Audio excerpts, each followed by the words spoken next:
Ladies and gentlemen, boys and girls, welcome back to the channel. Today we're going to be breaking down the NBA DFS slate for February 11th, the Monday slate, big 9-gamer. So we're back to a nice little healthy slate, we can say. If this is your first time to the channel, my name is Sal Vetri, and what I do is I break down DFS content. We started with fantasy football, now we're going into NBA, and we're going to be getting into MLB when and if the time comes. I don't know why I said if, when the time comes.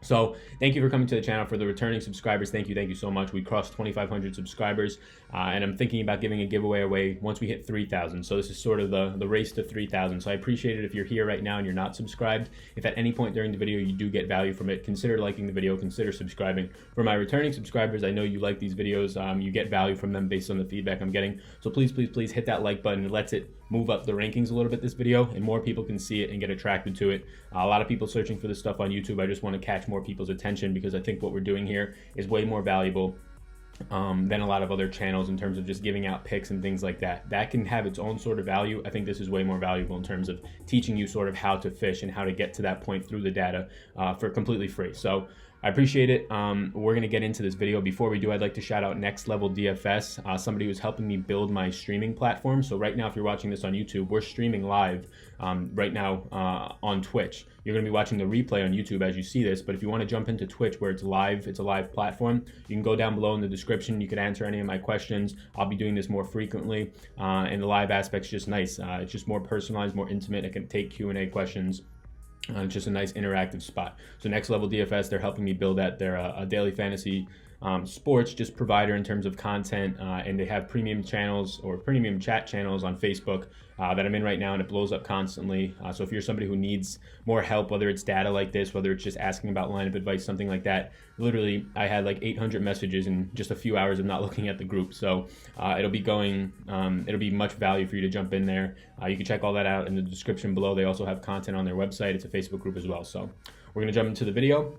We're going to start like we always do with injury news, the injury dashboard, which I think is very valuable. A lot of people love this little injury dashboard. We have it filtered here by the teams, alphabetical order, just so you can see what each team is dealing with as of right now. This is as of, I believe, we'll check the time, 11:09 a.m. Eastern time. So obviously a lot's going to change, and it's a 9-game slate. So you can be damn sure that somebody's just going to get late scratched for rest or something like that. But early on, this is going to give you an outlook at what the slate's looking like. I went through Fantasy Labs Twitter, I went through RotoGrinders Twitter, found all the guys who are in some sort of iffy situation, or maybe they're coming back from injury and you need to know about it. So Damari Campbell popped up on the injury report. We'll go through mainly the important ones, right? Damari Campbell popping up on the injury report is questionable. That's something to monitor. It's going to help Joe Harris. It potentially can get RHJ, Hollis Jefferson, some more time. We've seen Kirkus, whatever his name is, we've seen him get some starts here and there. So definitely some guys to watch, especially value-wise. This is a big slate, so there's just going to be natural value, but I'm sure a lot more is going to open up, at least more solid cash value. Tony Parker, doubtful. That'll help Malik Monk. We've seen his minutes increase when Parker's out there, just in terms of getting more run at the point guard position when he comes in for Kemba Walker.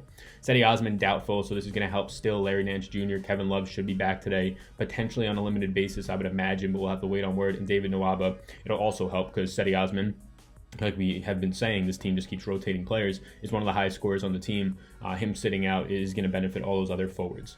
Gary Harris is already ruled out with the groin injury. That's going to help Malik Beasley potentially get some more start. But it's going to help Will Barton a lot because he'll be seeing more run in terms of minutes because he's able to play the shooting guard position. He's able to handle the point a little bit, small forward, even power forward. So he's very versatile to help his minutes. Last game, he got kind of out of his funk. Kevin Love, probable. He rested out last game. He only played like a half in the first game. He's still in an iffy situation. I don't see them coming in and giving Love 30-plus minutes after handling him very lightly the past 2 games. Larry Nance, if he starts at the 5, we'll talk about this. I love Larry Nance at the 5. It's totally different if the guy's starting at the 4. But at the 5, if he's going to start there and Love at the 4, or if Love even plays, I have him as probable, but we haven't gotten any news yet. That's something to monitor. Paul Millsap, questionable. You know what to do. Mason Plumlee and Trey Lyles become potential plays. Now both their prices are increasing. Plumlee's way more than Lyles because he'll be the starter. He's a better point per minute guy. He's the more consistent guy, but keep an eye on that. Wayne Ellington was claimed off of waivers. It'll affect probably Luke Kennard, who got in the starting lineup and had a good game last time out. Harden's probable with a shoulder injury, nothing too much there. Wesley Matthews was claimed off waivers by Indiana. He's not going to receive any points on DraftKings at least today, so make sure to monitor that. Just some other ones to hit on. Jeff Teague's probable, and so is Giannis. Jeff Teague being probable is going to be big if we get news that Derrick Rose and Jared Bayless are still out. They're both questionable today. Tyus Jones is going to be doubtful. So this saga of Minnesota guards continues to just just be iffy and up in the air. So Jeff Teague, if he's the only healthy ball handler in this offense, you're still going to have Isaiah Cannon, so he's going to be on this impact list as well. But make sure to watch out for that. And when I say no real impact for Jared Bayless, I guess there's going to be an impact on a guy like Isaiah Cannon if all these guys are healthy. Jeremy Grant, he's out, and we don't usually see Jeremy Grant out, a guy who plays through a lot of injuries. I don't know where the power forward position is going to go today. Noel's a center. Can they get him into the rotation as a power forward? I don't think so, but you'll see more minutes just naturally. Patrick Patterson, P-Pat, I'd imagine he can potentially get a start at the 4, depending on how big they're trying to go for this game. Nadar is also out there seeing minutes, and he should get a bump. So this is definitely a spot to find some value, at least early on. P-Pat's, I think, like $3,000, $3,300 on DraftKings.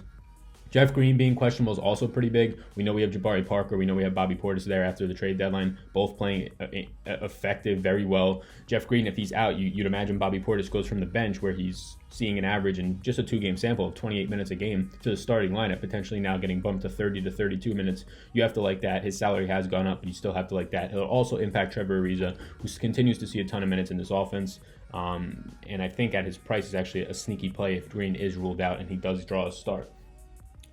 So that's the injury dashboard. We went through it quickly. Always keep in mind that this is early in the day. It's 11 a.m. Depending on when you're watching this, it could be an hour before lock. And odds are, if you're watching it then, a lot of these things have changed. We've probably got news on guys like Damari Campbell, Carroll, and some other of these Minnesota guards. Hopefully we've gotten news by then, right? Obviously, late things are going to pop up throughout the day that increase more value. We have 18 teams playing today. 18. That's 9 games. There's also a 4-game slate, which is probably pretty nice to take advantage of as well, especially if you're hitting early on in the day. So there's a lot that's going to happen. Keep up with the news. You can follow me on Twitter. There's a little thing in the bottom of this video. I keep you up on the most important news that you have to know about. I'll put in some usage stats based on how injuries affect the team, things like that. So let's quickly go over to Vegas's dashboard real quick. And we do have all the Vegas lines out, which is nice, especially on a big slate, which is not usually common, but by this time, sometimes it is. So Vegas, again, if you're new here, if you're just tuning in, Vegas is important, but it's just one piece of the puzzle. A lot of the people watching right now on Twitch already know this, so I don't want to beat a dead horse, but we do have new people coming in. Vegas, and we'll filter it by over-under because that's the most important thing here. The higher the total just means the more points in the game, which means the more opportunities for fantasy points to arise, whether it's for pure shooting, making baskets, or whether it's rebounds, assists, blocks, steals, or if you're just getting double-doubles and triple-doubles. I like to target games with a 220 or higher over-under, but that doesn't mean I like to cancel out these games that are lower. They might not be more attractive in terms of more points being scored, potentially a slower pace, which we'll get to, but they do have values, and they probably do have very nice and juicy matchups that you can take advantage of. One player being in a total of a 2-11 game, playing a player from that game doesn't mean that he can't go for 50 DraftKings points, right? It just means that these games are going to be more likely for it to happen and more likely for multiple people to have that upside. So keep that in mind for sure. This is really the only important thing you have to look at in terms of Vegas. Some people will argue that you need to look at the line and try and predict blowouts, things like that. I'm not in the area of really trying to predict blowouts. If you guys watch Awesemo, you know they're not either. I tend to follow their insights and what they believe on that site as well. It's just too hard to predict a blowout, and you're setting yourself up to miss out on big opportunities if you do, because the herd, the rest of the public's going to be trying to do it. And they're usually wrong on what they believe. The public just means people who bet with their emotions or play daily fantasy sports based on emotions and not just being disciplined. So that's Vegas. We'll hop over to what I think is the most important sheet. And as I always do, I do like to ask you guys if you have any just advice on how we should increase this sheet, make it better. I'm continuing to try and do projections in minutes projections, but in terms of just team data, let me know. I think this is a very helpful sheet. Before we get into it, I would just like to quickly go over to Draft Dashboard. They're sponsoring this video today, so I have to give them their little shout out, of course. Draft Dashboard, I use it for research. They also have a lineup optimizer and ownership projections. What I've heard is that they're pretty decent. I haven't used those personally, but the thing I will recommend is this research right here. You have your usage percentage. You'll get your ownership at some point during the day. They have their projections as well, but I like the usage. I like the minutes. You can go into browse teams and you can see how certain players will be impacted if somebody else is out. You can look at an NBA cheat sheet to see where there's early players of interest or things like that. Build a watch players list. It's 30 days for $1. I was able to get a promotion from them, a promo code. 30 days for $1. It's down below. For anybody in the Twitch chat that would want this, 30 days for $1. Again, I use it mainly to build my spreadsheets, but you can try and use it for optimizing and getting people in a player pool. Anybody who wants it 30 days for $1, I could drop the link in the Twitch chat. Just holler at me and I'll throw it in there. So that's Draft Dashboard. I do recommend it for research purposes for sure. So we're at the target offense page here. And what this is, it takes into a lot of things. You're going to see each team's individual pace. You're going to see that's highlighted in the way that the sheet is filtered by overall game pace. You're going to see the totals that we just went over. You're going to see how a specific team defends a position over the last 30 days in terms of DraftKings points. Now, I know I kind of explained that each video, but again, we do have new people coming in. The channel is growing at a 25% rate each week. It's absolutely incredible. Thank you so much. And at this time, if you haven't subscribed yet and you're getting value from this, please subscribe. Hit the like button. Comment below what your favorite parts of these videos are if you're a returning subscriber, and comment below what you like about it so far. If you're somebody here, I want to reach out. I want to welcome you to the community. If you're a new subscriber, let me know down below in the comment section. So projected game pace is pretty much just each team's pace on the year, and then you're going to factor in the league average pace. And the reason you have to factor in the league average is because if two high-paced teams are playing each other, they're probably going to have more possessions than if a high-paced and a slow-paced team played each other, right? They're going to generate more possessions out of each other because they're both playing at a high pace. So that's what that factors in. It gives you a more holistic look at what the pace is going to look like. Today, usually you're going to see a high pace game correlated with a high total, but that's not always the case. When you do have that, it's a very good game to target because you know there's going to be fast-paced game, just means more opportunities for points, and the total is indicating that. So most of the time when you see high projected pace and a high total, sometimes you can expect this to go even higher, especially if the score stays close and you have that overtime upside. That's even better. You're basically hitting the lottery at that point, right? Overtime is what we want in daily fantasy sports if we have players in those games. It's the absolute opposite of what we want if we don't. So you can see just some things here lit up in green is the top 5 over the last, or the worst 5 positions or teams defending a certain position over the last 30 days in terms of DraftKings points allowed. I do this through DraftKings points allowed because that's what I'm looking for. You can factor it by FanDuel or Yahoo. It'll be pretty much the same. I don't do it by defensive efficiency and things like that. I actually do have on the pace sheet all the defensive efficiency stats, offensive efficiency stats. I can, if you guys think that would be helpful, I can bring it over to the target offense sheet, but I don't do it by that because that factors in a lot of different things that I might not be looking for. I'm looking for who gives up the most DraftKings points, right? What translates to DraftKings scoring. That's what will win me money, and that's what I'm looking for. So you can take a screenshot of this. This will be in the Facebook groups within the hour. It'll be on Twitter within the hour. Again, make sure you follow me on Twitter. I do updates and a bunch of other things on there as well. So now the part that everybody loves is seeing some of my early interests. And again, this is early. This is me doing this last night / this morning at 10 a.m. Dennis Smith Jr., I like him a lot. And I'll touch on each of these guys because they're not all the same. They're not in no ranking order. It doesn't mean that I like one more than the other. It's just guys who interest me for a good reason, for a bad reason. And I'll make sure that I'm saying those all throughout.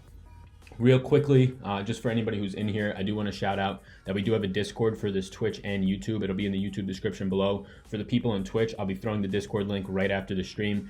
Discord is basically just a way to chat, right? You can chat while I'm on stream all throughout the day about NBA and things like that. So for the people in the Next Level group, if you want to join that Discord as well, it's totally free. The Next Level group is great. Not trying to lurk anybody away from there at all. Stay in there for sure. But it's just another outlet if you do want to chat about different things.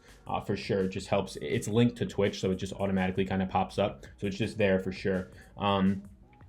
But let's get into these guards. Dennis Smith Jr., I like him a lot. His price has now come up to the point where he's not as much of a value play as he is now a guy in that mid-tier that kind of jams in there, right? Dennis Smith Jr., I like him. Lou Williams, I continue to like, and his price is getting suppressed. He's been playing pretty terribly once Tobias Harris left, which is something we probably didn't see coming, especially still on that second team. Not getting the same run. But if you want to look into that, it's a 2-game sample, and I believe both of the games were blowouts. I know they came back and beat the Celtics, but for the most part, it was a blowout. Lou Williams, a little bit concerning, but he does have a good matchup today. Reggie Jackson, I think he's still too cheap. He's seeing 30-plus minutes a game, and he's now actually getting his assists back up. His assist rate is going up. Guys like Drummond are becoming very hot. Assist rate going up for him, double-double upside. It's a great spot. Jeff Teague I like a lot, but it's going to very much depend on what's happening with Derrick Rose. Derrick Rose just eats up the usage, eats up the point potential for a guy like Teague. But if Teague's the only healthy guard out there, at least between the two of them, I do like him at 5,500. Jordan Clarkson, 5,200. Richie Sexton's price is still pretty low. Not Richie Sexton. Colin Sexton's price is still pretty low, but I think Clarkson is right around that same part, separated by $200-300, and I think he's the more has the bigger ceiling, has the more upside, not controlling the ball as much, and I don't usually like playing shooting guards, but I think at 5,200 he's sneaky. I'm probably not going there as of right now, but we're looking for some sort of value early on. Malcolm Brogdon's 5,700 is just fine. Tim Hardaway had a good game yesterday. His price is still too cheap. I don't think they factored in yesterday in time. Chris Paul, 6,900. His price is coming down now. I think it's too cheap now that he's below 7K for a guy who will probably average around 35 points, which again, that's pretty much hitting value for you right there, and that's if he averages that. You can see his yearly average is 37.5, so I'm fine if he's priced below his yearly average. I'm fine jumping on him before he gets back up to around 7,400. Jamal Murray's just fine today. Waiters, again, went for 10x yesterday. Absolutely dominated. I would have been playing Waiters if we got that news on the Heat lineup and how it was looking way before we got the news on the Suns, but that's not how it happens in the NBA. Karis LeVert, so you can say that he's a forward shooting guard wherever he's going to go. I just put him on the guard list. I want to see what his injury status is. If he's still going to be limited, which I'd imagine he would be his second game back, I'm not going to be playing him. But he played 15 minutes and scored basically 2 fantasy points a minute, 30 points fantasy-wise in 15 minutes. If this guy's going to be getting close to 25 minutes, I'm probably fine playing him in some formats. Landry Shamet, again, just a value-type play, and then Luka, 8,700. So right now, there's guys like Harden, there's guys like Westbrook that I don't have on here, Kemba, and it's just because I'm not interested in them early on based on this slate. There's other spots that I like paying up or potentially going mid-range. We'll move over to forward now. So looking at forward, again, this guy, the last 3 times he's played has been on the top of my list, Larry Nance Jr. And he's listed on the forward page, but it's more so if he plays as a center that I'll like him a lot more. And especially we have to keep an eye on what's happening with a guy like Kevin Love's status. Trey Lyles, Mason Plumlee, you know what to do there. If Paul Millsap is ruled out, they're both in play. Trey Lyles, I'll kind of pump the brakes a little bit. We had somebody in one of the chats the other day, and I put in that Trey Lyles, it's a small sample, right? We have a bigger sample on Plumlee. That's why we like him more. That's why he's paid more. Trey Lyles, he's cheap though, so it's easy to kind of, that's why Plumlee is more expensive. But Trey Lyles is cheap, so it's easier to go to him. It's easier for him to hit value. He needs to get you in a tournament, not just 20 points right now. That's probably not going to do it on a 9-game slate. He needs to get you 30 points, 28 points at the least. He needs the 7 to 8x.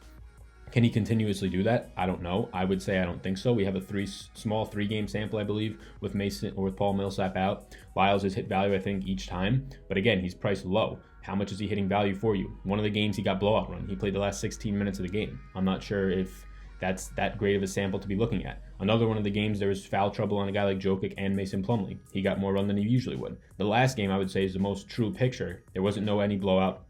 There was no blowout. There was no foul trouble or injuries, and he got some nice run. But again, he had 23, 24 minutes. He went for 30 points. That's great, actually. He outscored Plumlee, who was much more expensive. But that's the one sample game that I'd actually consider. The other two I don't think are a true picture of what he can do. But again, $4,000 if he's going to get some sort of run. He's a great play. I just don't think he has that continuous 8 to 10x upside like people think he does. Patrick Peterson, awesome cornerback. But Patrick Patterson, $3,300. Again, I don't know what's going to be happening at the forward position too much for this team with Jeremy Grant ruled out, but at $3,300, he becomes a nice play. Kevin Knox has a great matchup today, $5,000. I was on him a little bit last game, came off of him in cash. He went for 33 or somewhere in there. His price is still a little bit too cheap. Will Barton, we like a little bit more with Gary Harris out. We mentioned that. These guys with dots by them are always be cautious. I'm not playing them or that much interest, but there's something interesting about them. That's what's happening with Dario Saric here. So Taj Gibson's just been dust as of late, and I love Taj Gibson. He used to always have double upside, but just not happening there. Saric is starting to get just more minutes out there, right? So I do like him at 4,400 decently. PJ Tucker has a great matchup, and he's cheap, but I never get to PJ Tucker in cash, and I usually don't get to him in tournaments because there's not much of a ceiling. But if you're somebody who likes to roll him out, he's in a good spot today. Siakam's in a great spot, and Serge Ibaka, whoever starts at the 4, I'm imagining it's Siakam. We had Ibaka start at the 5. I think we're going to get Gasol to 5 today.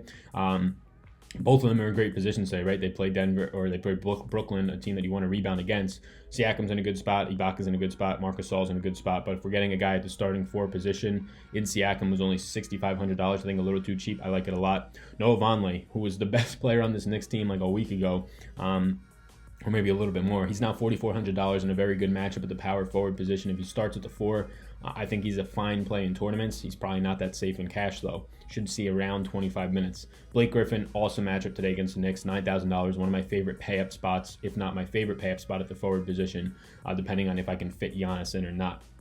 Thad Young, $6,200, a little bit too cheap. Aminu, not a guy that I want to play in cash, and the guy that I feel great playing in tournaments, but he does have a good matchup today. He should see, hopefully, his minutes start to stabilize. We're used to this guy seeing close to 30 minutes a game, and now it's fluctuating in the low 20s. So always a risk there, but he is in an interesting spot. Danilo came through for me in the fourth quarter in that comeback, dropping 40 fantasy points last time out. Still a little bit too cheap. Price only went up $100. Ariza, Porter Jr., Portis, all these guys Well, actually, Ariza and Portis and Parker, they're all in the same boat. If Jeff Green's out, they all get a bump. I think Portis gets the biggest bump. I think Ariza sees the lowest ownership because everybody's on Jabari Parker and Portis as the new guys, and rightfully so on Portis. He's playing great, but I think Ariza can be the guy left out there.